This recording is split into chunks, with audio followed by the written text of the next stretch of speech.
What is up, AFC North football fans, and welcome into another edition of the AFC North Roundtable.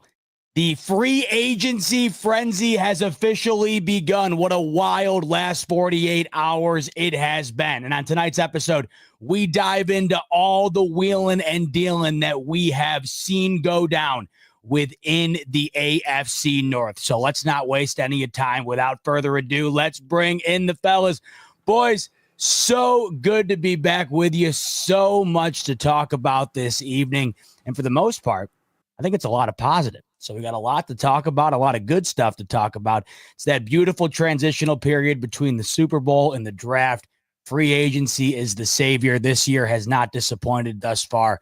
We'll dive into all of it right here on the AFC North Roundtable. Before we do, want to let you guys know at home that we are powered by Underdog Fantasy. Use the promo code RTS on the app. Once you download it, you use the promo code RTS, and that will give you a $1,000 bonus credit plus a free pick. So head on over to the App Store, download Underdog Fantasy, use the promo code RTS. That gets you a $1,000 bonus credit plus a free pick. All right, so without further ado, let's kick things off, starting with a team that thought they were going to lose the face of the franchise until all of a sudden he became the highest paid man in the city of Cleveland. Myles Garrett, we thought he was going to be out the door. No. Was it a long play this entire time? Maybe we'll never know, but it paid off in dividends for Myles Garrett, who winds up getting $40 million annually from the Cleveland Browns and will remain a Cleveland Brown for the foreseeable future. Something I don't think the majority of us saw coming, but something I know has to make Zay happy. Zay, we'll round out with you because I want to give you some time to talk about it. I'm going to start here with you first, Sam. All of us, including myself, Bills fans, Ravens fans, hell, any fan of the 31 teams not named the Cleveland Browns wanted a crack at Myles Garrett. It wound up getting to the point that no one even had a chance before Cleveland locked him down. What was your takeaway when you saw that Myles Garrett inked a new deal with Cleveland? Money talks. Money talks. I mean, it doesn't matter how much you want to win, how much you want to go to another team. When them zeros start hitting that check, it changes things. So I'm not too upset about it. I know Ravens fans wanted to get Myles Garrett. That was never going to happen. So I'm not sure why Ravens fans wanted it. But as far as Myles Garrett goes, I was like, if you want to win right now, then the Browns aren't the place to be. But who knows? Anything can happen. The Browns can make changes, get a quarterback, get a better defense, whatever, and you got to get paid. It's very difficult to win in this league, and it's also even more difficult to get paid what you want. And I guess his agent and Myles Garrett made it happen. He got paid. I mean, who's turning that money down? Nobody. You said it. It's nice to win. It's also nice to get paid. And sometimes there's money put on the table you can't walk away from. And that's what it felt like happened here in Myles Garrett's situation. We're talking about a deal that will keep Myles Garrett around to the tune of $123.5 million guaranteed, coming out to around $40 million per year, making him the highest paid non-quarterback in the NFL. Mark, talk to me. Not only do you have to continue to go up against Myles Garrett twice a year, but he remains in Cleveland when many thought he wasn't going to. And many thought the fans were saying, see you later to Garrett. I think it's crazy, dude. How can one person like this bloke here, Garrett, not like my TJ, who TJ wants to come back and fix things in Steel Land in Pittsburgh, but Garrett's like, you know what? F you. I don't want to be here. I want to go win championships. Oh, hang on a minute. But money does talk when I come back. I think it's crazy, man. I think Browns fans should be really pissed off that he said that.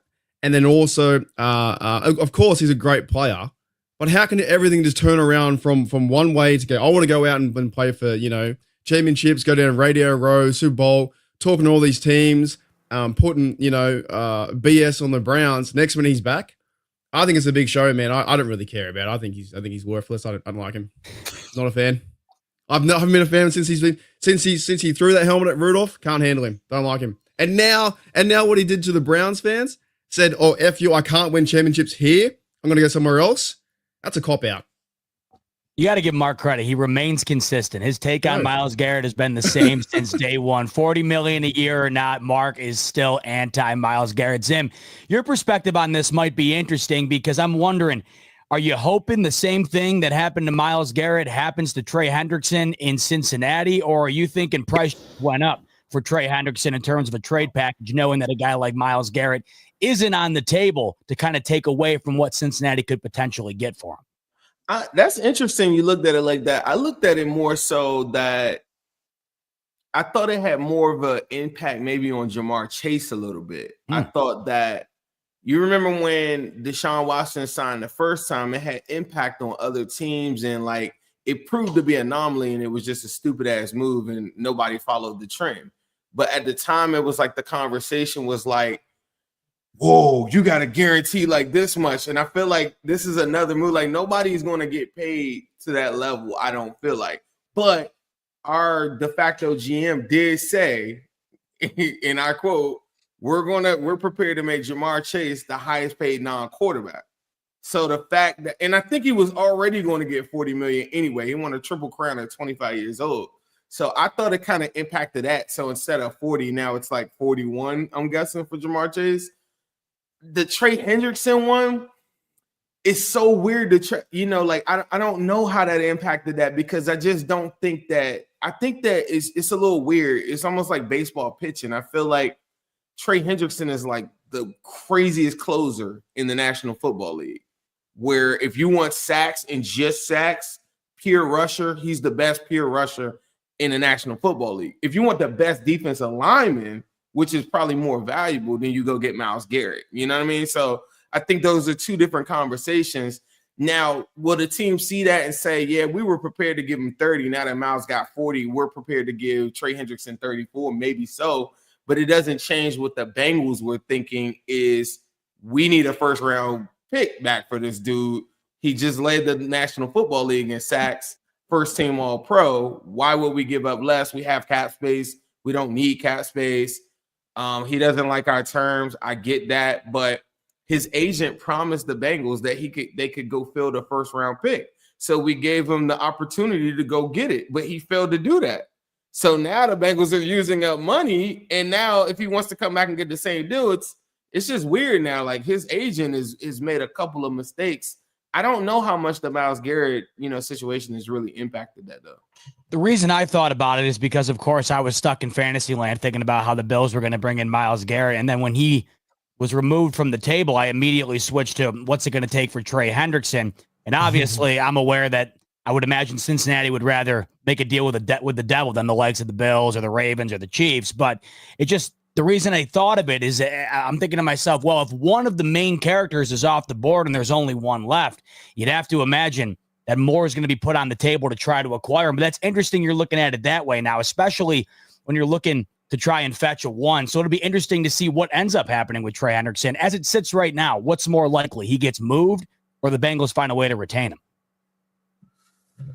As it stands right now, hopefully this doesn't cut out. My computer's kind of tripping. No, you're good. But as it stands right now, we even had a press conference with BJ Hill, who we just re-signed to, and he said that Trey wants to be here. Trey showed up 2 days ago in a Bengals uniform, like head to toe, like at a thing in a hospital. So it's a tricky situation because the Bengals are going to play hardball and they're not going to settle for less. The new rumor today is that Eagles are now popping up as a suitor, and they do have the 32nd pick. And so if you're the Bengals, you should take that first and take a later pick, because if you want to do right by Trey, then you need to make sure that either you're paying him what he's worth or you're getting adequate compensation.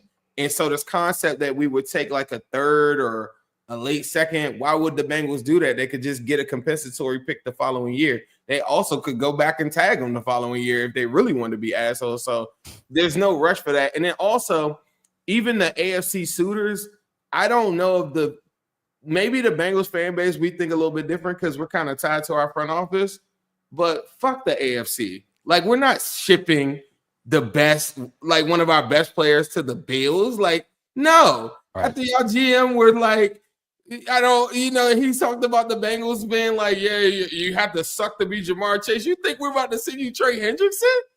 Hell no. Like, we're super petty like that, bro. He's going to the NFC, and it better be somebody that got it first, or bro is just going to be threatening retirement. We're the same way. I lost a ton of sleep over the idea of the Bills trading down with Kansas City this past draft to allow them to draft Xavier Worthy, and that would pale in comparison to moving Trey Hendrickson to one of the rivals within the AFC. It's funny you bring up the Eagles. It feels like prime Randy Moss and prime Deion Sanders could be on the table, and somehow the Philadelphia Eagles, fresh off a championship, would somehow be in consideration. It'll never not amaze me how they are constantly being involved in what seems like every single move made throughout the league. It's crazy. Zay, talk to me. How the hell did we get here? We pretty much had a month process of going from, I don't know what's going on with Myles Garrett to, I'm pretty sure Myles Garrett's leaving, to Myles Garrett's on Media Row pretty much demanding he wants out. He's doubling down on it. The fan base is starting to sort of feel like he's turned against them. They're starting to turn against him. You fast forward, we're here at free agency, and boom, he's the highest paid non-quarterback in the league with the Cleveland Browns. How did we get here? And was this something that even a part of you expected to happen just a few weeks ago? Well, y'all remember last time we was here, I was on the see you later alligator. Like, I'm just tired of the whole mess. So it kind of took me by shock, quite frankly, to see that he came back. And I know everybody's on the, well, money talks train, and he was going to get paid regardless where he went, whether it be 40 million or 35 million per, whether he was a Cleveland Brown or a Tennessee Titan, he was going to get a new contract, and it was going to be ridiculous no matter. So the whole money talks thing just doesn't really make a whole lot of sense to me because of that factor alone. I think the big thing is what really changed his mind. What was told behind closed doors? Because the same reason why Andrew Berry, I thought he didn't lay out the perfect plan. And then you see this Kenny Pickett move and you see these things. It's like something's not adding up here. Like, he had to have been promised something in order for him to have this drastic change in heart. And then his agent comes out and said he always wanted to be here. Like, he was so hell bent on the term, I'm not doing it for the money. I'm doing it to want to win and compete now, leads me to believe that they have some type of move, whether it be this year or next year. But I don't see him signing that contract unless he was in that predicament where, like, look, Andrew Berry told him the other plan, whereas, all right, you want to play this game? Well, we'll see you on the bench for the next 2 years and we'll franchise you the next 3, like they're doing with T. Higgins right now. So all this, it's a money thing. I need to see what other moves are following this, because there's the other quote that he has, which is, I wanted to get this done deal before free agency so he can help recruit. What players does he have in mind to recruit to Cleveland? Because right now, the players that we have signed, it couldn't have been Kenny Pickett. It couldn't have been the defensive lineman that we got, or re-signing Devin Bush. Like, let's be honest. So there's something, and we got to give this organization some type of credit when it's due. The one thing that Andrew Berry and this front office never, ever does is let stuff leak out. And that has been their mantra for the past few years. No one had Kenny Pickett on the radar. Not one person in Ohio, Baltimore, anywhere had Kenny Pickett come here. So I think there's stuff behind closed doors that we don't really see, and it's only a matter of time before it unfolds. I think the big play now is what's going to happen at the quarterback position.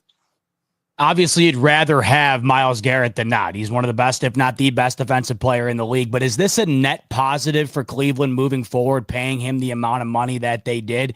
Or is there some part of you that wishes that Cleveland could have gotten a maximum haul this time around and potentially kick off this rebuild with whatever they would have gotten in return for Myles Garrett? I think the biggest thing that scares me with this whole just throwing money at it is we've seen this story before. We saw Deshaun Watson say that Cleveland's out of the running, and then, the next day he had a change of heart, and you saw a $230 million contract come out. You mix that with the fact that Myles Garrett had feet problems, shoulder problems, battled through a ton of injuries. You had him pretty much throwing offensive players under the bus, saying that he would have liked to see them perform a little bit better while he was dealing with these injuries. So knowing that he's going to get 125 guaranteed no matter what, are we going to see the same type of Myles Garrett play through these injuries? If we're losing games and we're sitting at 3-6 and 3-7, are we going to see Myles Garrett put his feet on the line? Are we going to see Myles Garrett put his shoulder on the line? Or is that injury going to be a little bit too much to take him out? I think that is by far the biggest question that I have with all of that. It's a great point you make. Before we move on to the next team, any other re-signings or additions of note that stood out to you in a positive or negative way here with Cleveland? I like all the moves that they made so far. They got themselves a left tackle where hopefully Jedrick Wills isn't going to be there. If they decide to retain Jedrick, maybe they move him to his natural position, which is the right tackle position. I love the re-signing of Devin Bush. Everybody said he was going to be a liability. He was going to be a problem for us. He was, I believe I saw it was the top 8 linebacker in terms of run defense. So not a liability like everybody thought. And then you replace Dalvin Tomlinson with a guy who's coming off career sacks with 5 as a defensive tackle, who's a little bit younger and who can create pressure just like Jim Shorts won. So none of these moves are going to be like swanton bombs off the top rope, but it's enough to keep the fans in the loop. And quite frankly, everybody's just waiting for who's going to be this veteran quarterback that comes in. Is it going to be Joe Flacco? Is it going to be Russell Wilson? Is it going to be A-Rod out of left field? Who is it going to be so we can know what we're going to do in the draft? Because I think the Kirk Cousins route, a lot of people feel like if Kirk Cousins comes in, you can kiss Shador Sanders and quarterback out at 2 and looking at Travis Hunter or Abdul Carter. We don't know what the draft is going to look like until this free agent quarterback is set in stone with us. Fellas, if Russell Wilson signs the Browns and Kenny Pickett gets shafted again, I think it'd be so funny. I think that'd be so, and then also if the Browns then trade him back to like the Eagles or trade him away again, like because Kenny Pickett was with us and then Russell Wilson came in. Like I think this would be funny. That would tell you that the league is script. Kenny Pickett's he's the main character in this upcoming iteration of the 2025 NFL script. I love it. Let's transition there. Let's go to the Steelers. A lot going on in Cleveland, a lot going on in Pittsburgh. Najee Harris out. He signs with the LA Chargers. Who comes in and replaces Najee Harris? Well, the Pittsburgh Steelers go out and bring in Kenneth Gainwell this afternoon. They signed Darius Slay from the Philadelphia Eagles. And then above anything else, make a blockbuster trade with the Seattle Seahawks to give George Pickens his dynamic duo. DK Metcalf is now a Pittsburgh Steeler. The only question remaining now in Pittsburgh, who is going to be throwing those two the ball? Sam, I'll start with you. Pittsburgh's been active. Your biggest takeaways on what the Steelers have done over the last couple of days? I haven't liked the moves. I'm not gonna lie to you. I haven't liked the moves. I'm not a fan of the Darius Slay signing just because he's 34. He'll be 35 by the end of the season. I say that because those guys are linked to the Ravens. So I was really paying attention to Darius Slay, DK Metcalf. Wasn't a fan of Darius Slay coming in just because he wasn't going to be at that position hold for the corner spot. For the Steelers, he might be good. I think he might be a good fit, but I'm thinking about more along the lines of what the Ravens were going to do with him. DK Metcalf, I mean, you got George Pickens. So are you getting rid of George Pickens? Are you keeping DK Metcalf? Are you keeping both? And who's throwing in the football? So those are the lingering questions for me. DK Metcalf, to me, is just a one-trick pony. He's very lazy on his routes when he ends up with the ball at the end. I just don't think that he's that great of a route runner, and I'm really big on route runners. Now, if you have a quarterback who has more of like a timing thing, like if you had like a Joe Burrow, I think DK Metcalf will play very good for him. But if you have like a quarterback who's maneuvering out of the pocket like a Russell Wilson or somebody like that, then I'm not sure DK Metcalf really fits that system. But you guys are linked to Aaron Rodgers. I know you don't like Aaron Rodgers, Mark, but I think Aaron Rodgers might be a good fit for this team with George Pickens and DK Metcalf. I think that might work a little bit better than if you were to keep Russell Wilson. We know Justin Fields is gone over there. But, for me, $150 million for DK Metcalf when he really hasn't shown much in the last couple of years doesn't really do it for me, and especially how much you give up on a trade to get DK Metcalf, all of that. But I know that the Steelers needed the number 2 receiver. I know that they needed help at the secondary because they kind of suffered in the secondary last year. So I get the moves. I just think that they need a quarterback to fit it all together. Right now, they don't have it. Of course, that could change upcoming, and then this entire Steelers team just transforms into a juggernaut. But right now, without that missing piece of quarterback, I'm not really sold on the moves right now. Zim, the Steelers are coming for that top dynamic duo receiver spot that currently resides in Cincinnati. What are your thoughts on what Pittsburgh's been up to the last couple of days? If they want the spot, they're going to fight each other for it before they even get to that. Like, I just feel like that is a ticking time bomb just waiting. Like, you talk about the George Pickens stuff that happened throughout the season, and the fan base is ready to move on from him and everything, and I feel like Tomlin's like the only head coach in the NFL that could even manage George Pickens. DK, I think, gets a bad rap for a lot of stuff because he's super passionate, but it's a reason why he's no longer in that situation. And it's because there are a few people that could put up with that stuff. I watched this dude crash out when we played them, where he tried to fight like our player on the field and everything. Like, he's a psychopath, bro. Like, him and George Pickens, complete nut jobs. When we played George Pickens the last time, he didn't have a catch, nothing, and he took himself out the game. It was crazy to me because he's so talented. And that's the thing that I'm like, and then you're talking about like Aaron Rodgers, on paper, yeah, but like the dynamics of his mind, his free flowing thoughts, and the passion of those two, I just think that that's like a ticking time bomb waiting to happen. I honestly wouldn't think it's the craziest thing in the world if they move George Pickens. I wouldn't do it because I just believe in talent over everything. But for what they're trying to do, I don't know. I mean, that was the move, I guess, that stood out to me. I still have faith that a little bit, I think, in Roman Wilson, even though he didn't show them much year one. But I think a lot of people are forgetting about him. And then you got what I was about to call him Tavon Austin, but Calvin Austin, who does give you a little bit of that twitchiness or whatever. So those are the things that stuck out on me. I mean, like, everyone knows, like, the Packers, the Steelers, and the Bengals, we're not like big spenders. So those are three organizations that literally, Packers and Steelers, to me, like, it's a quarterback why they have Super Bowls, and it's not because they're very active in free agency. So they didn't do much at all that I've seen outside of that.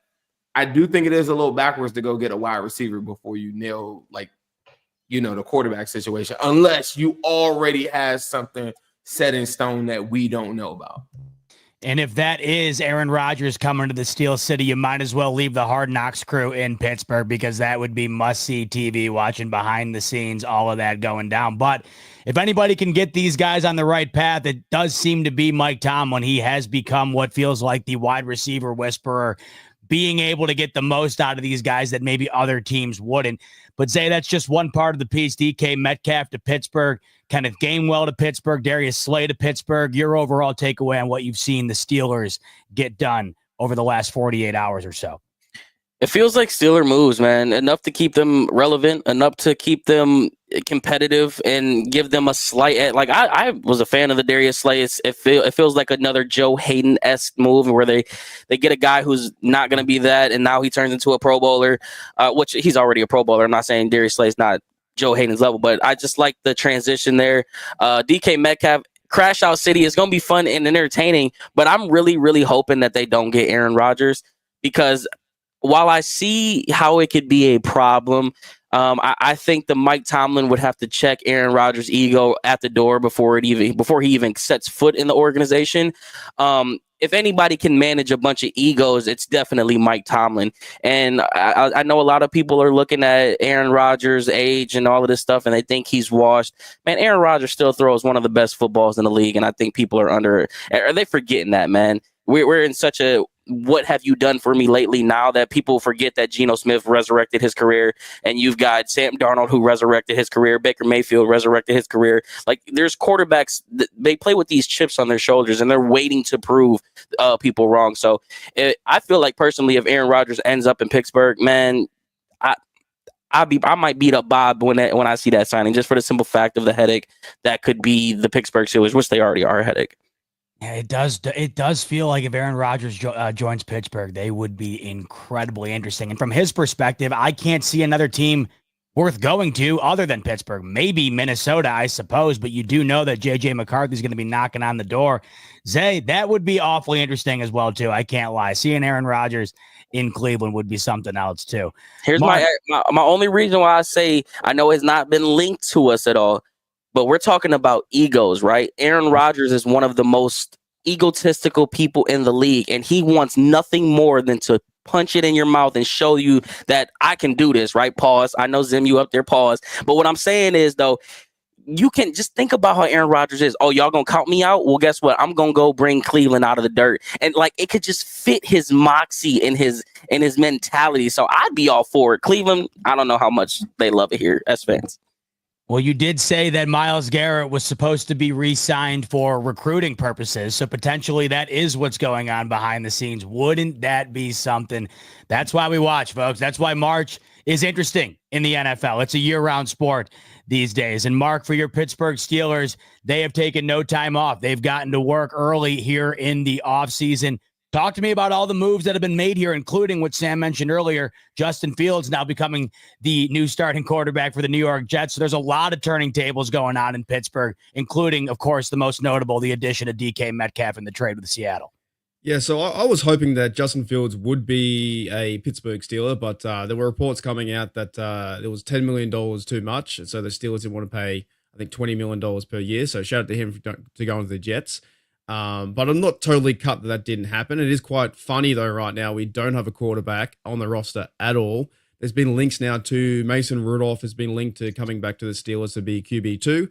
Not too sure if he'd be QB1, but at this moment, I'd rather Mason Rudolph play QB1 because he's more humble and maybe not a better player than Aaron Rodgers. I just can't stand Aaron Rodgers as a person. And I think I think he's done. I think he's washed, man. I think he is done. Yes, he's had a great career, 50,000 yards. He beat us in the Super Bowl. But Aaron Rodgers, I don't think the Steelers fan base and myself can handle. Like, I don't want to see him on Pat McAfee, like, throw my receivers under the bus. Say, one little comment, everyone runs about it, and then the Steelers are just drama town. We don't need that. I would have preferred Justin Fields to come back.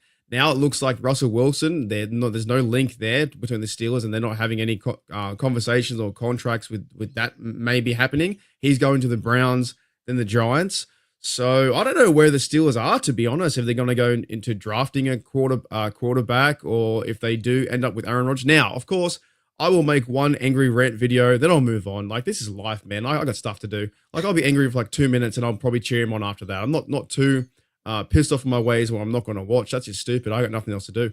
So, but if Aaron Rodgers does come in, be a bit annoyed. It happens. He's 41. See how it goes. But I would prefer someone else. We did make a big move with DK Metcalf. I thought that was pretty cool. That's like one of the biggest signings we've ever had. I think the biggest signing in Steelers history. Of course, the money's getting bigger. However, it does cause a bit of a problem. You do have two alphas, that is DK Metcalf and Pickens, which is fantastic. It's awesome. Looks heaps good. Same time, can you have two alphas on the same team? And will the Steelers go and move Pickens? Because what do they do with Pickens next year when this year's his last year on his contract? Do they then pay him big money, or do you go and trade him this year, or you trade him before the deadline? So that's a possibility. But our receiving room got better. Bringing in Darius Slay, like Zay said, it's very similar to what Joe Hayden, Patrick Peterson, Dante Jackson, these older fellas seem to come back to the Steelers. And I know we're talking about the Ravens soon, and that's what they normally do with the receivers, right? So cornerbacks for us, that just happens. I'm okay with that move. I think it's more depth. You build up the cornerback line, and then we can figure out. The more we go into the season, we'll figure out where they're going to fit. But it's Joey Porter and someone else. And then there was another guy, former Jet cornerback. He got signed today too. Joel Warren is the only, no, there's two running backs on the team. He got tended. He looks like now he's running back number one. I'm happy for Najee to go to Chargers. I wasn't expecting him to come back. They re-signed Ryan McCollum as a backup center. Ogunjobi left us. There's a few things that were meant to happen, and guys aren't coming back. But the really big focus now is who the fuck's our quarterback, because we don't know. And the Steelers have not been through this for a long time. Like since Big Ben, the Steelers haven't had a plan to get a franchise quarterback, and there's now 6 people that we've tried, and it looks like it'll be a 7th next. Get the jersey ready. That quarterback story is jersey. Can I ask you, what was your take on Ogunjobi? Like, a lot of people in our fan base wanted to get Ogunjobi back to the Bengals. Same here. Was that somebody that had been playing a lot recently? Like, what was the, he was playing. He was playing on the line with Cam and Keanu Benton. Just think the funny thing with Ogunjobi was I didn't see too many splash plays, but maybe that's because of the position on the D line. But he was always seemed to be injured. Like, every time he'd come around, he'd be injured on the injury report, but then he'd end up playing. So I don't think he was a huge factor. I think the Steelers can go into the D line and probably draft someone. Now, I don't know anyone from the draftees yet, but I'm sure they can find someone on the D line and build around that. Cameron Hayward's going to his last year or 2 years probably. Keanu Benton's up there. I thought they might have made a move for Javon Hargrave to bring him back. Obviously, the Steelers are going in a different direction. If you leave us, you're not really coming back, it looks like. So I don't think it's going to be a huge miss, but I thought he was going to be, find another deal somewhere. And I think he went to the Bills, right? Well, I've been waiting for you to bring it up for the last minute and a half here, Mark. I was waiting for my cue here. I was going to say he was saving his best ball for upstate New York. It could be. So thank you. And that might be a better fit for you guys. You guys are on a 3-4? Wait, is that right? Yeah, and the Bills are constantly where we're at right now. It seems like it's a period of trying to find 1-year rentals on older veterans while they're able to find guys in the draft to take over that position for the foreseeable future. The Joey Bosa move, sort of similar in that regard. But that's I've heard the things you were saying about Ogunjobi are the same things that I've been hearing. Essentially, boom or bust for the most part when he's on. It's not a bad move. I don't think he's awful. He's a big fella. When we like how you were saying splash plays when he was with us, I guess from the Bengals standpoint, 2021, we don't go to a Super Bowl without Ogunjobi. Ogunjobi, he got hurt right before the playoffs, and to this day, I feel as though like we had no interior push when it came time for the Super Bowl. Now I know now that's 4 years ago, or really 3 years ago, but that's why I was asking because I hadn't heard anybody be like, bro, Ogunjobi took over. I watch games and I don't really see him flash like that.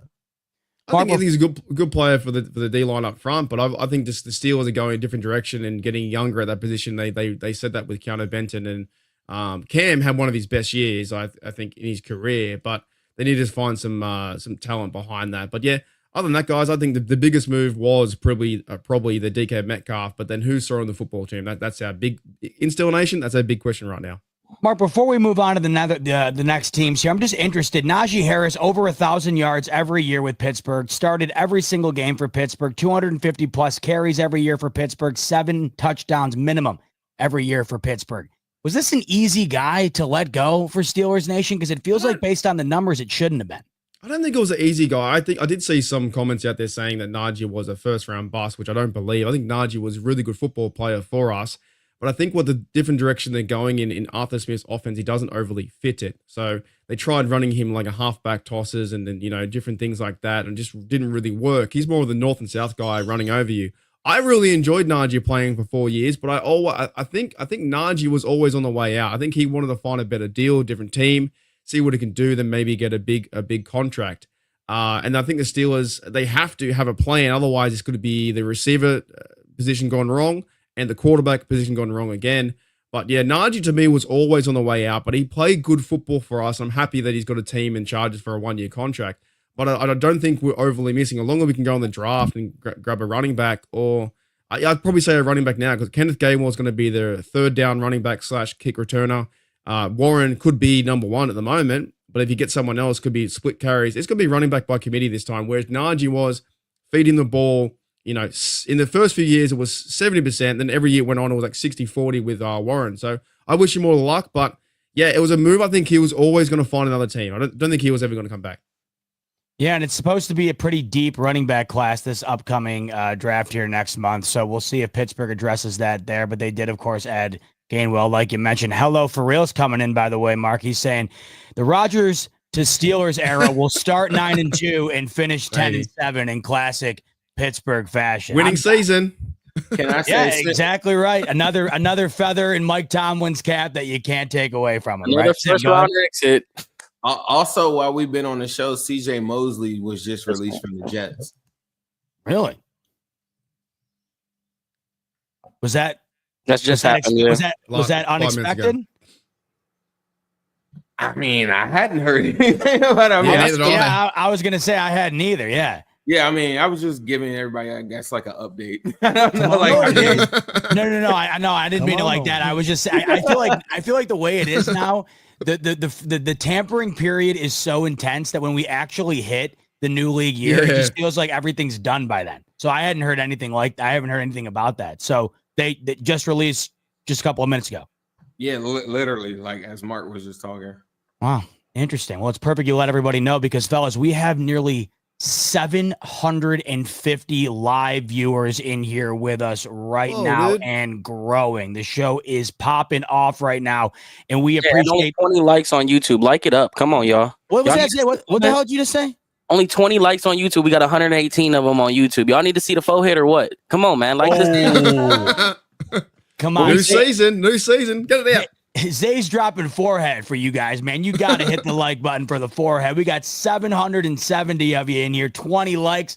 I'm no mathematician, but I think we can get those numbers up. But either way, we really do appreciate everyone who's tuning in right now to the AFC North Roundtable. If you're new here, we would appreciate a like, and we would love to get a subscribe from you, as well as we'll be bringing you content like this all off season and, of course, all throughout the regular season. So thanks so much for tuning in. And that goes to everyone, including Ravens Nation, who always has something to say to your good pal Bot.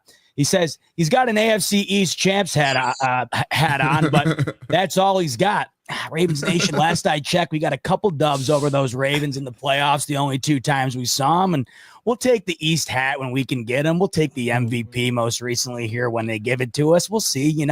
Either way, can it not be love? The goal is to beat KC, and we didn't get it done for you guys this year, and hopefully the next time around. Sam, you know it as well as I do.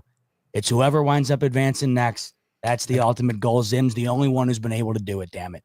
We can all unite in going after KC, which, by the way, they freed up $50 million in cap space today. I wonder what is in the cards for Kansas City. You know what I found interesting over the last couple of days, not to get out on a side tangent, but the AFC West is getting sneakily interesting, is it not, with the trade of Teddy Bridgewater to the Raiders? It just feels like the path to the 1 seed might not be as easy for Kansas City as it has been in the past year. So we shall see. The AFC continuously gets tougher and tougher. Broncos I know, I was just going to say. I know. We said that last year, like, then these year. bums just came and squeaked out all them stupid wins. Like, I don't know. I'm not Broncos got really good this offseason. They're going to be something next year. And they were already pretty solid last year. I mean, Bo Nix showed a lot of promise, right? That D front is for real. So I think we're all just trying to speak it into existence, right, fellas? That's basically where we're at this point. We're just trying to speak it into existence. All right, so we got we got the Browns underneath of our belt. We got the Steelers underneath of our belt. Speaking of those Bengals, let's talk about those Bengals. Before we get into the free agency period itself, let's talk about before entering into free agency period here. Let's talk about the man who, if he were to have reached free agency, would have been the most sought after offensive weapon on the market, but he was unable to get there because he was franchise tagged for yet another year. T. Higgins franchise tagged for the second time by the Cincinnati Bengals, this time to the tune of $26 million by the Cincinnati Bengals. Sam, talk to me. What's going on in Cincinnati? What's the deal with T. Higgins, the ownership, and not being able to reach a deal here? I don't know, but let me tell you something. Before this offseason started, there was one team in the league that I was terrified about getting better, and it was the Cincinnati Bengals. And so far, it has gone exactly the way I would have hoped. They have done literally nothing but squabble over the T. Higgins contract, the Trey Hendrickson contract. They made some signings, but really, it's come down to getting T. Higgins signed up. We know Jamar Chase is going to get done. It's about T. Higgins and Trey Hendrickson. And if it was me, I know Zim has another thought about it, but I would have traded T. Higgins a long time ago, got some compensation for it, kept Trey Hendrickson, build upon that defense. They haven't built upon the defense at all. They're really going to rely on Joe Burrow, T. Higgins, and Jamar Chase this season, and let the chips fall to them. I know a lot of Bengals fans think that they could have made it to the Super Bowl with that team, and there's some credence to that because Joe Burrow threw for almost 550,000 yards with that team, so you could have seen it happen. But man, for the life of me, I thought this offseason they would have got rid of Higgins and built upon that defense, which they haven't done. So I'm interested in what the plan is. I think Trey Hendrickson is probably going to be gone, and that's a shame because he's a sack leader, and I wonder where he goes. But depending on the compensation they get for him, it's all about really, and I thought about this with the Browns as well, can that GM get a good draft together? Because if the GM of the Bengals gets a good draft together and gets some talent onto that defense, and you're comfortable with the fact that you're going to be able to get that stuff done, then the T. Higgins and Jamar Chase signing makes sense. But the draft is a crapshoot. You don't know what you're going to get. The likelihood of them getting all of those players that they need to be a successful defense, they don't need to be successful. They just need to be, mid-tier at best, and they're a championship contender for sure. So it's really going to be up. It looks like they're putting their onus on the draft to get it done.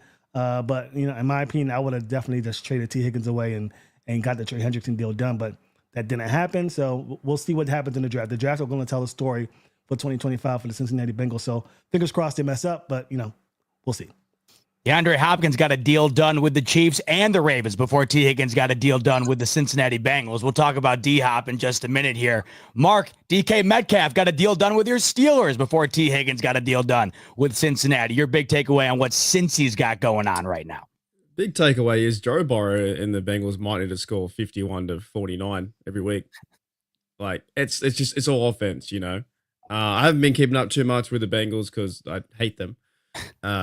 But I just look through some of their free agents, right? And yeah, they're paying T. Higgins. Who's their tight end again? That Gesicki. Mike. Yeah, Gesicki. they paid him a contract, right? So they got him, Yeah. they paid him, they paid the other bloke receiver. They now got to figure out like deals. Does Higgins get a deal soon? Maybe very similar to what we're going through with two receivers, I don't know. And with Jamar Chase. But I see you bring back the other guy, Piron, into the offense. I think he could be a fit there. That makes sense. I'm pretty keen to hear what Zim has to say about the defense. All I can really say is what the reporter says, that it has no defense and it will be a high scoring team. But it does feel like that from the outside looking in. It feels like it's going to be all offense, and can it all be on Joe Burrow to have a bit of defense to back it up and get some turnovers or whatnot, or at least not score a million points? Then they can be a real threat. I was worried last season a little bit because if they made the playoffs, they could have been very dangerous, and that's hard for me to say, but it's truth. Like Joe Burrow is a great quarterback, and they have the offense around him, and like this offense is hard to stop. So if they're just going out there putting points up 14, you know, whatever it is, and that's the way they play, and that's the way they try win their games. Whereas the Steelers are a bit different. We want to win close games and defense and win by 3.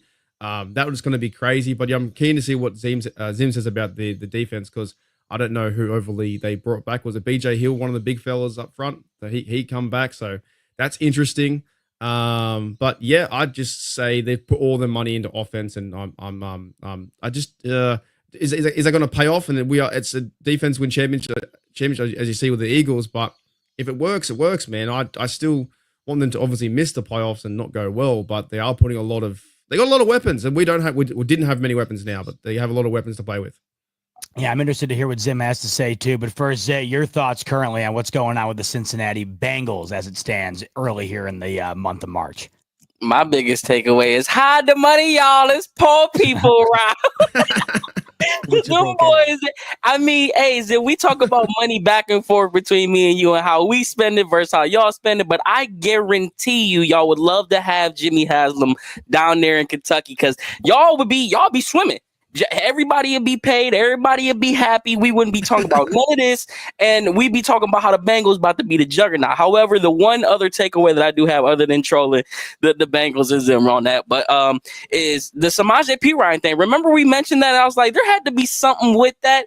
Zim, you gotta let us know, what was that about? Because that was definitely a diss on Samaje Perine when Patrick Mahomes went down that line and didn't dap him up. Was it some intel? Was y'all trying to get some intel and maybe, crack the code? Bro, the Chiefs fans told me that they cut the clip short and afterwards he actually daps him up. That's what they said. I don't know. We didn't see it. And I saw what I saw, and we saw what we saw, and I saw Samaje's face like, oh, mother, you going, okay. But no, I mean, I'm interested to see if they can find a way to do something with T. Higgins. You just see how seeing T. Higgins' mom on Instagram and how unhappy T. Higgins are, like, that just don't feel like how I'm worried about Myles Garrett getting his check. And then if he's going to sit out, like, are you going to see an injury report with T. Higgins on it all the time just because he's unhappy, he's not getting his bread? Like, obviously he getting what is it, $24 million a year, $25 million a year, something like that? 26. But 26. So he's still getting paid, but receivers want that long contract. And all I know is they better find a way to make Joe Burrow happy, or that's going to be a cruel summer when that contract expires or it's time to sign an extension. Because if you can't do what he want now, I don't see if y'all can make amends meet later down the road. Then Joe Burrow going to be sitting at home. Man, Zim, the floor is yours. Talk to me. What's going down? Let us know what we need to know and what's coming down the pipeline potentially here.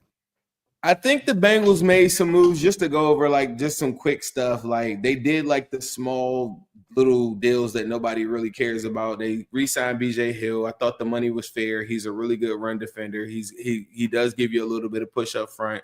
The big signing, I guess, for us so far is TJ Slayton. He's a D tackle, plays straight up nose tackle that we needed to be able to stop the run. They did that deal. They also signed Oren Burks, who was with the Eagles.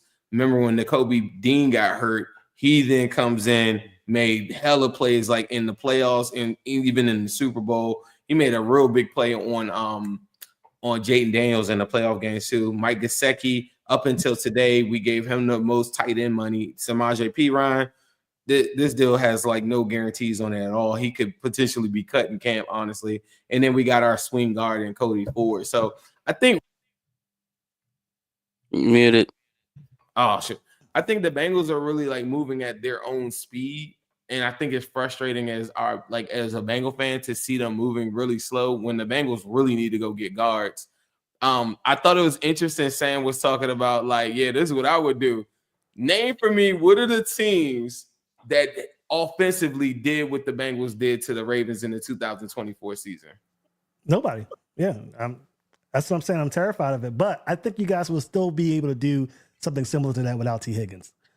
The name of the game is get to the playoffs, and when you get to the playoffs, you better have the horses. And like someone famously said like a week ago, some teams you just don't have the cards. And I think a lot of these people get their hopes up on, oh yeah, once we get it, like, and you see those guys get cooked out. The reason why the Bengals were able to go to back-to-back AFC championship games is because when it came time for that and those weapons came out, I remember watching the Steelers like when they had AB and Le'Veon and stuff like that.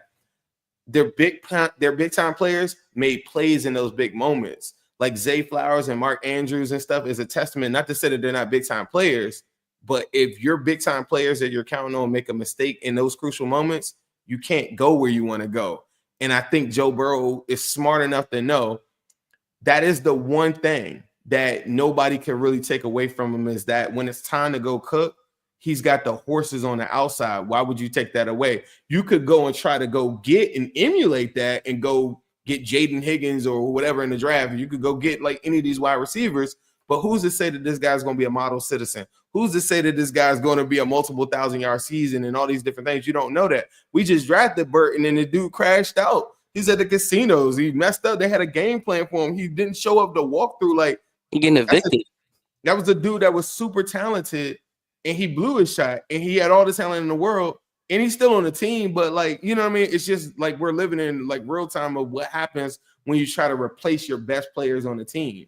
And I think that that's the thing. And then so you got to start looking at the age.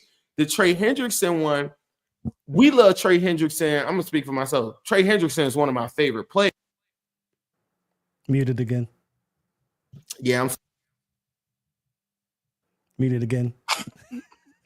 that Cincinnati money going in your internet. Yeah, it was tripping. It was been tripping like before I even started the show. But like Trey Hendrickson is one of my favorite players. But the issue is the Bengals need bodies on defense. Trey Hendrickson is like Steph Curry. Like he's a shooter. Like you go and shoot. But what happens when we went to the Super Bowl? Andrew Whitworth packed them up, and we didn't have any other role players. There was no Draymond. There was no Iguodala. There was no any of that. So the Bengals need bodies on the defensive side of the ball. And I think that that's more like the mind frame that we're operating out of. Whereas why would I disrupt the number one offense or EPA per play offense in the NFL? I got a top 3 offense and my quarterback that gets paid $55 million told me I want T. Higgins, Gesicki specifically. So if I can move forward with that, I could go to the draft. I could draft all defense. I don't need like, you know what I'm saying? We talk about the Chiefs a lot. Go look at their 2022 draft. It's a masterclass. Every single person that they drafted is like either a Pro Bowler or whatever. They didn't do it through free agency. And so the concept of go buy your ring or whatever like that works sometimes, but Bengals don't have the money for that. So to me, it's like, how can you supplement Trey Hendrickson? That would be like, go get a defensive tackle, defensive edge, like round 1 through 3 in between those spots, and then just throw bodies at the position. And if a team is willing to give us a first round pick for Trey Hendrickson and something else or whatever, you kind of gotta look at that. If they're not giving up a first, then Trey got to come back to our office and we're gonna talk again. Like, and he came out with a statement today, and BJ Hill came out with a statement today that said that he really wants to be in Cincinnati. So we'll see how it goes. They have the cap, they have the money, they're not forced to trade any. All of them technically are all under contract. Jamar Chase's 5th year option is already picked up. Trey Hendrickson still has 1 year left on his deal, and T. Higgins is tagged. Now, I don't believe T. Higgins would ever play on the tag, but that was a place marker put there so that they can extend them. But all these guys, technically, the Bengals have cap space, and they're not any pressure to do this stuff. So it might move slower than what people want. Why utilize the tag 2 years in a row on T. Higgins as opposed to just getting a deal done this time last season? I think for them it's not as simple, but the tag itself keeps people's greedy little hands out of the cookie jar so that they can't even talk to them. And so that's the first step. Remember, Godwin just 2 years ago was double tagged with the same concept. There have been 7 players that have been double tagged, and all of them, except for one, all reached agreement. So a lot of times teams get into these conversations and it's big money. It's not like I'm re-signing a 5th round pick or something like that. This is the number 1 free agent in football. And then you got Jamar Chase, who's about to get $40 million too. So it's not like you could just be like, yeah, bro, like anything blank check.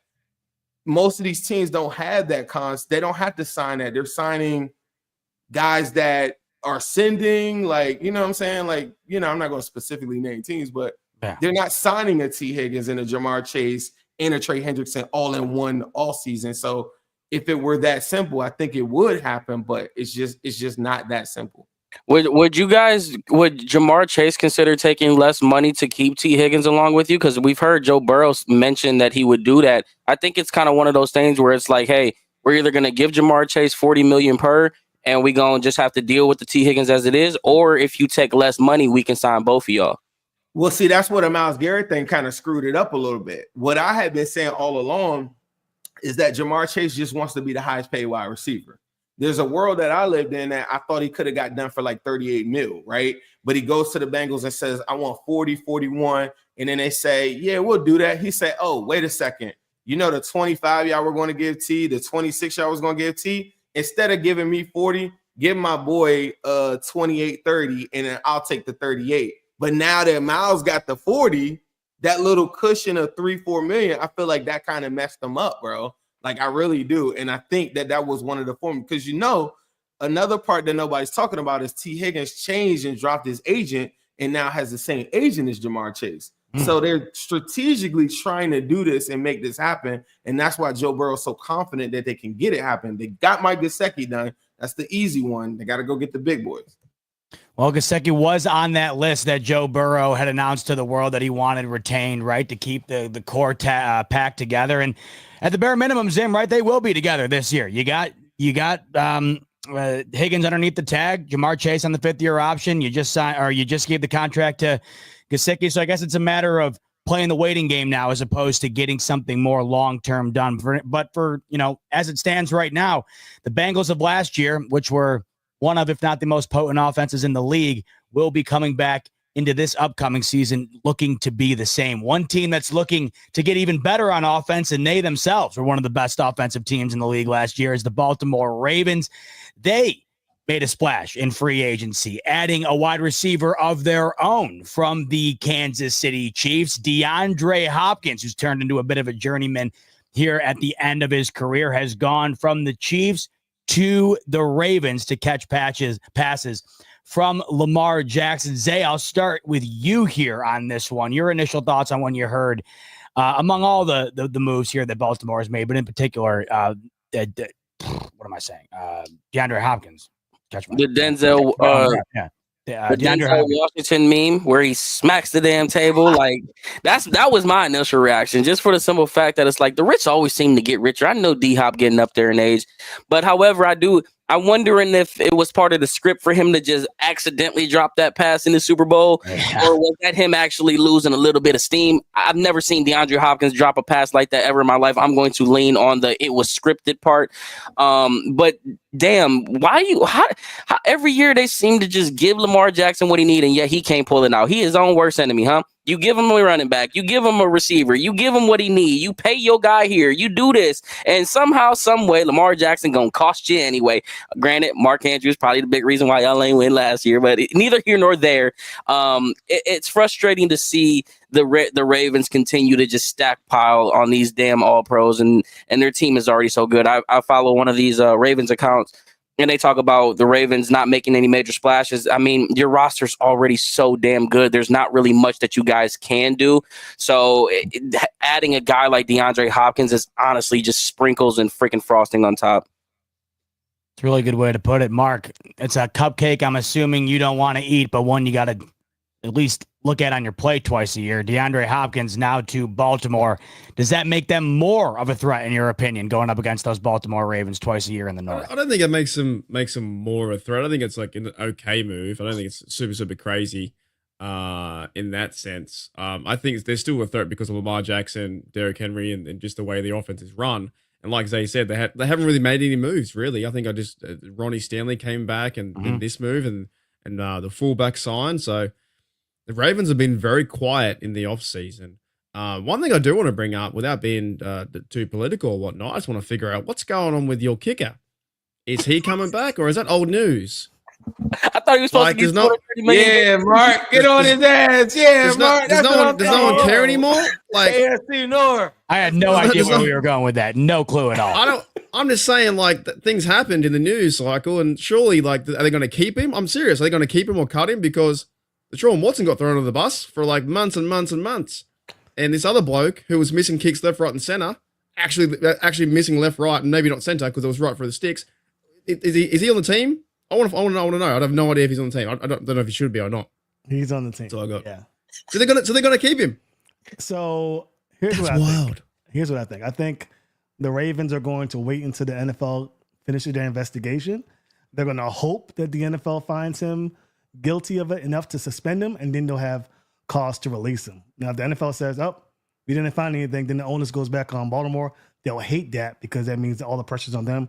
They'll still release him. I think he's not on the team in 2026. I think he didn't play that well this year anyway, and this is just the unfortunate. So they're waiting for all the facts to come out Exactly. first, and then. But the story has friggin' died away, and it was even not picked. There was a certain number of other people coming up. Different events happening, and also Surf City Ravens report. I think we beat you as well, not 3 times a year, mate. You beat him without scoring a touchdown last I checked last year, Mark. I love those comments. Those comments like, we beat the Squealers 3 times last year. Wrong. Only better twice.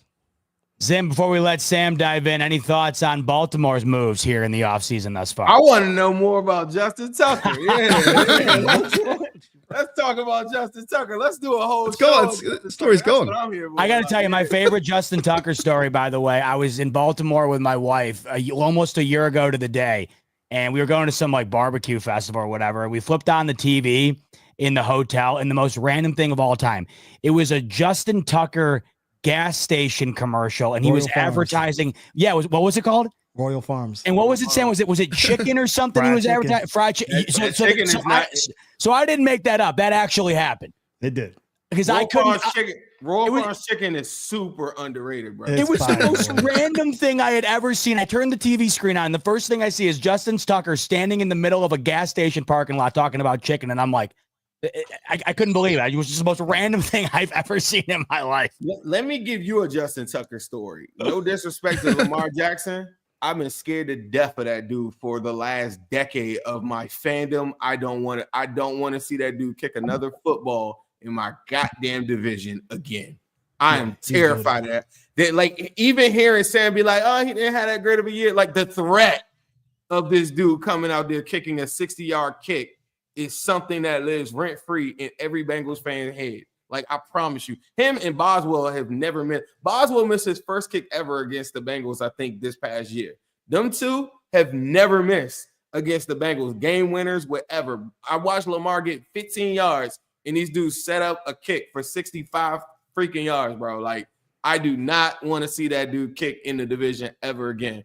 But the moves that they made or whatever, the Ronnie Stanley one, I know that he kept on getting linked to the Chiefs. I thought that was going to be a thing because I know the Chiefs desperately need to get like solid tackle play. So I thought that was really interesting. And then the D-Hop one, I don't know, man. I think D-Hop is one of the best wide receivers or one of the most underrated wide receivers maybe in the history of football. Like, when you really break down like what he's done, I just think later in his career, I think he will have impact. He's just got to stay healthy. I don't know, man. I think like just by watching him in the Super Bowl and watching him coming down the stretch, I just thought like his body was kind of breaking down on him a little bit. He wasn't getting in and out of his routes the same way. Like, and that's to me was his calling card. We played them in 2023, and he absolutely cooked us. Like it was like the one time that we had lost to the Titans or whatever, and I was amazed at how good he was in and out of his breaks. If you watch a lot of the stuff he did this past year, it would be him like on little crossers and stuff like that on scripted plays, I guess, to get him open. And I think he can still do some of that, but some of the contested catch stuff, I don't know. So I think it's a bit of an upgrade for them because I mean he would be hypothetically taking over like Nelson Aguilar's spot, right? Or like Tywan Wallace or something like that. Yeah. So I mean, so you take it, you know what I mean? So it is what it is. Yeah, I don't really have too much more to say about that, but I'm very interested. This is the other thing I was going to say. Did y'all know that the Ravens have 11 picks? Yep. Wow. Picks. Y'all knew that? So, like, if you don't see them that active, like, in free agency, like, they have 11 picks from one of the best drafting teams in the National Football League.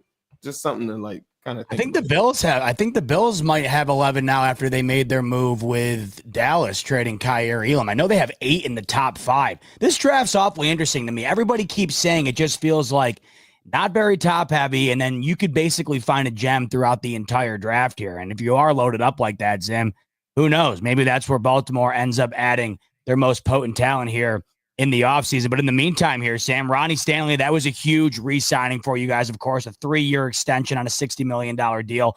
You also reach another agreement with fullback Pat Ricard, and then the acquisition of DeAndre Hopkins. So up until this point, your thoughts on what the Ravens have gotten done here in free agency? We had to sign Ronnie Stanley. I think it was imperative to get him. The option of moving Rosengarten to the left side, although he's played left side throughout his collegiate career, we helped him out so much this past season with chips with the tight end and the running backs that I was very concerned with what Todd Monken would have to do if they moved him to the left side. So I think the Ronnie Stanley signing was huge for the Ravens. I know they're very happy about it. They can go in the draft and probably pick up a first day or a 2-day left tackle, but they don't have that urgency to do so this time around. So that's a huge sign for them. The D-Hop signing, I think, is pretty good too. They're not going to ask him to do too much. I think Zay Flowers and Rashad Bateman are still their 2 primary targets at the wide receiver room. But I think Hopkins brings another element to the intermediate game that they didn't really have with anyone outside of Zay Flowers. You saw when Zay Flowers went down in that Bills game. I mean, it was very difficult to get anything going in the short and intermediate game because, you know, the Bills just blanketed Andrews. They blanketed Andrews, and they did a good job for the most part of shadowing Isaiah Likely. So I think having Hopkins in really mitigates that issue, gives Todd Monken a little bit more of a weaponry in that regard. So I'm very excited about it. But yeah, he's not going to be asked to do what he was asked to do in Tennessee or wherever because he's just not that guy anymore. But he still has that skill set where the Ravens saw enough to bring him in. I think the big question that a lot of the Ravens fans are probably worried about is Mark Andrews. I think Mark Andrews is due $4 million on Monday. So they're going to trade. Yeah, he's gone. He's not a Raven after next week. He's either going to get cut or traded before Monday. I think that's pretty much a certainty, especially with the signing of D-Hop. I think it really shows that they're going to be moving in a different direction. They really like Charlie Kolar. Isaiah Likely's a bona fide stud at that tight end position. And he's just, with the $11 million signing bonus and with $11 million cap hit, they can't afford to do it, especially with his performance in the divisional round. A lot of Ravens fans are grown tired of his playoff performance, but really just goes down to Isaiah Likely and Charlie Kolar, young and explosive, and Mark Andrews is, I won't say lost a step, but he just doesn't have that explosion that the Ravens really need with the likes of D-Hop and Rashad Bateman in that lineup. So I think Mark Andrews is gone. It's going to be very interesting because Evan Ingram just got signed by, I believe, the Broncos, and his contract was about 2-year, $23 million. The Ravens aren't going to pay anything close to that. He's in the last year of his deal. Very easy for a team to bring up. So I expect him to be traded before the end of the week. Wow, that'll be interesting. Keep an eye on that, Mark Andrews. That'll be a tough one to see go. I know the play wasn't there at the level you would have hoped it would have been last year, but plenty of great years Mark Andrews has brought Baltimore. I know it's always tough losing those guys at the end like that, but one to keep an eye on. With that, we'll put a bow on what was, I think, a record-setting show, fellas. We damn near touched down on 1,000 concurrent viewers this Wednesday night, recapping free agency frenzy. And we appreciate everyone who took time to hop on with us on this Wednesday night. If you like what you watched tonight, hit the like button if you could, and hit that subscribe button, as we'll have content like this coming your way all throughout the offseason and, of course, throughout the regular season as well, so you won't want to miss it. Hit the subscribe button on your way out the door. Also, on your way out the door, make sure to head on over to the App Store, download the app Underdog Fantasy, and once you do so, use the promo code RTS. That'll get you a $1,000 bonus credit and a free pick. That's Underdog Fantasy. Use the promo code RTS, and once again, that'll get you a $1,000 bonus credit and a free pick. And with that said, fellas, that's going to do it for us tonight. For Sam, Zay, Mark, and Zim, I'm your host, Zbot. Thanks so much, as always, for tuning in to the AFC North Roundtable, and we'll see you on the next one. Browns.